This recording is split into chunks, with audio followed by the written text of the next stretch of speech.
A ver, una pregunta. ¿Qué pasaría si la música, el arte, o sea, todo eso que consideramos la expresión más pura del alma, se convirtiera en un arma? Y no hablo en sentido figurado, ¿eh? Un arma, literal, de control mental. Hoy vamos a explorar un universo donde esa pregunta no es hipotética, es el eje de una guerra.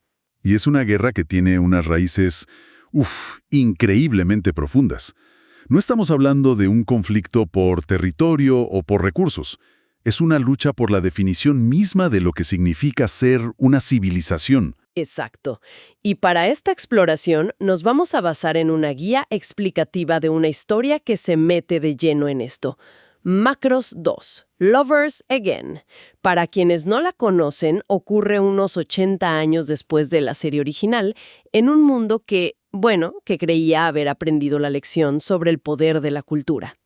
Nuestra misión hoy es desentrañar el legado de una civilización ancestral, la protocultura, y entender cómo una de sus decisiones, hace eones, desató un choque fundamental entre la humanidad y los Marduk.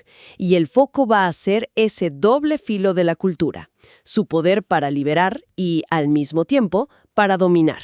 Es un tema fascinante porque Macross 2 retoma la idea central de toda la saga, ¿no? El impacto que tiene la cultura humana en razas guerreras que nunca la conocieron. Pero le da un giro.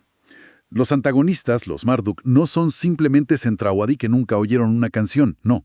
Son sus descendientes, pero tomaron un camino radicalmente opuesto. Ellos vieron el poder de la cultura y en lugar de abrazarla decidieron convertirla en su principal arma de opresión. De acuerdo. Entonces empecemos por el origen de todo. La guía insiste mucho en esto. Para entender el conflicto, primero hay que entender a los creadores, la protocultura. Se les dice civilización antigua, pero eso suena a poco, ¿no? ¿Qué los hacía tan especiales y a la vez tan peligrosos? Peligrosos es la palabra clave aquí. La protocultura era una civilización a una escala que casi no podemos imaginar. Dominaban la biotecnología a un nivel que les permitía crear vida. De ahí salieron los Entraudi, estos gigantes diseñados para ser el ejército perfecto. Pero su mayor logro, y al mismo tiempo su mayor error, fue cómo entendían la mente. Para ellos la cultura no era como para nosotros, una expresión de vida. Para ellos era una variable que se podía controlar, manipular y si hacía falta eliminar por completo. Y ahí es donde la guía habla de una herencia problemática. Me llama mucho la atención esa frase. No se refiere solo a que dejaron armas por ahí, ¿verdad? Es algo más. Mucho más profundo. Esa herencia es como una bomba de tiempo filosófica.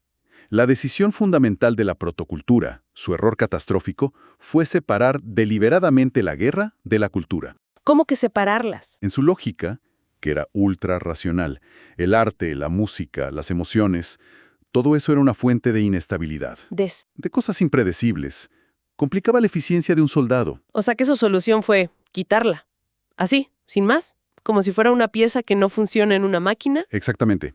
Crearon a los Centraedi en un vacío cultural absoluto. Imagínatelo, es como criar a un atleta de élite, entrenarlo hasta la perfección física, pero nunca enseñarle a hablar con nadie. Es invencible en la cancha, pero se viene abajo en una conversación. No entiende un chiste, no sabe qué hacer si alguien llora. Eso fue lo que la protocultura hizo, a escala galáctica. Crearon genios tácticos que eran emocionalmente unos niños. Claro. Eso le da un contexto totalmente nuevo a lo que vimos en la serie original. El famoso shock cultural de los Entraedi no fue solo que se sorprendieron, fue un fallo de sistema. Totalmente. Les estaban mostrando una parte de la existencia que les habían amputado, a nivel genético y social. Fue como poner a alguien que ha vivido en la oscuridad toda su vida, de repente bajo el sol del mediodía. No solo te deslumbra, te duele. Es una sobrecarga para la que no tienes defensas. Y esa vulnerabilidad, esa es la semilla de la que, 80 años después, brotan dos ramas completamente opuestas. Y esa es la clave, que esa misma vulnerabilidad no los llevó al mismo lugar. Humanos y Marduk son el resultado de dos reacciones opuestas a esa misma revelación. ¿Cómo lo procesaron los humanos, según la guía? Los humanos, pues, Parece que internalizaron la lección de la Primera Guerra casi como si fuera una religión.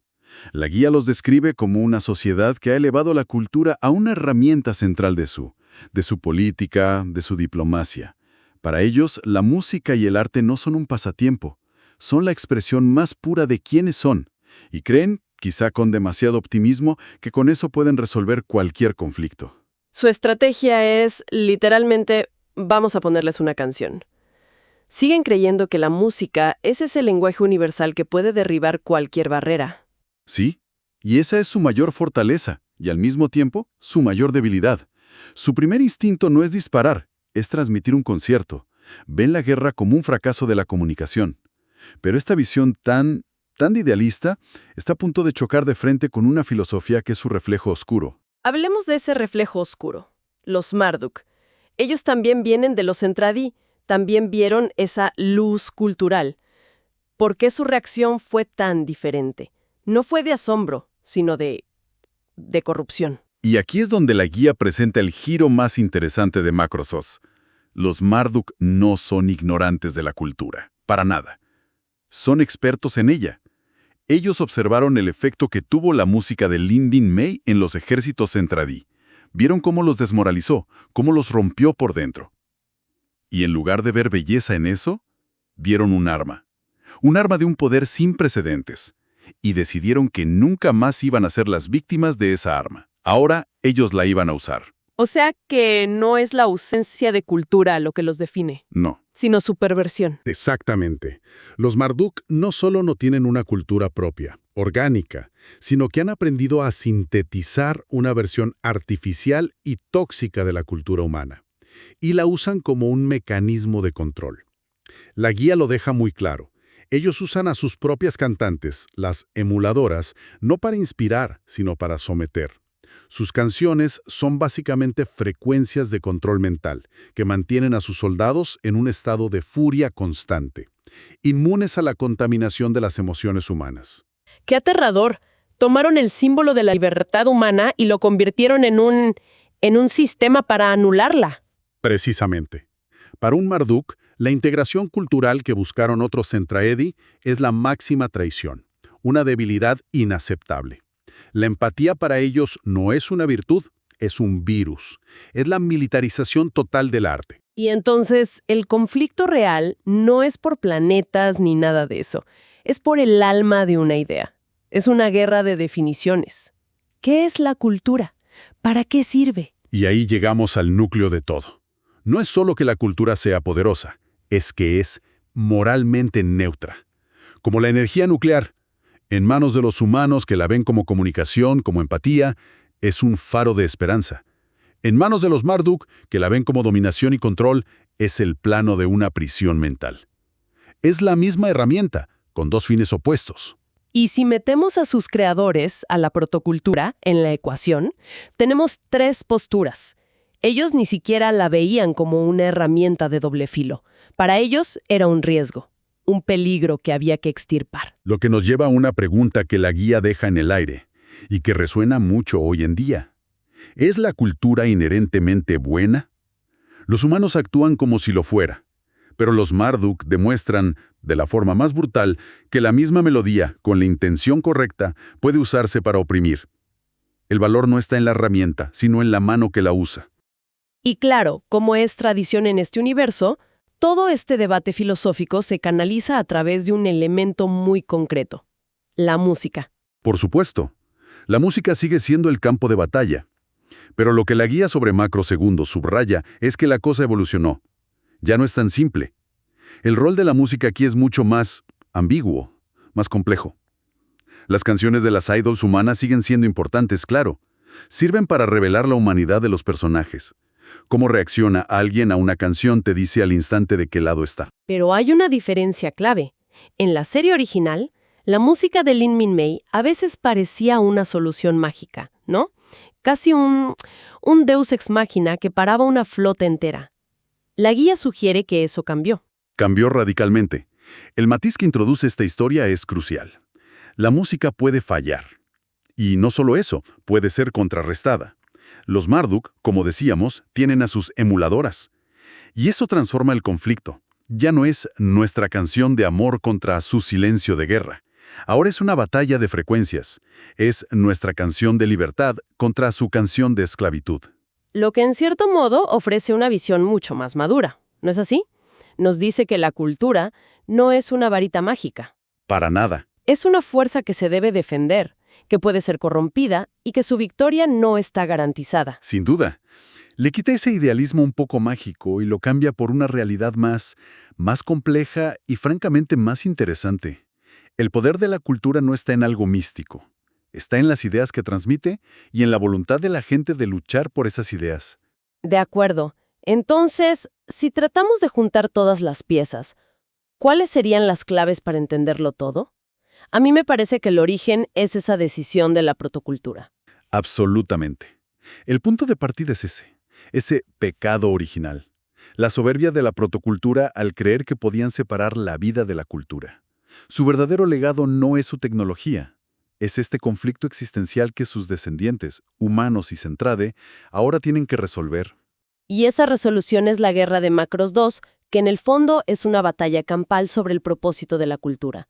¿Está para unirnos, como creen los humanos, o es solo otra arma para controlar, como la usan los Marduk? Son los dos caminos que se abrieron, la integración o la dominación. Y la conclusión a la que apunta la guía es profunda. Dice que la verdadera medida de la evolución de una especie no es su avance tecnológico. No se mide en la velocidad de sus naves, se mide en su capacidad para crecer emocional y culturalmente, para integrar todas las partes de su ser. ¡Qué buena idea! La tecnología te puede dar las estrellas, pero es la cultura la que te da una razón para estar en ellas. Hay una frase en la guía que creo que lo resume todo de una manera brillante. Dice, la guerra nace cuando una sociedad niega la cultura. La paz surge cuando aprende a comprenderla. Los Marduk son la encarnación de una sociedad que no solo niega la cultura, sino que le teme y la pervierte.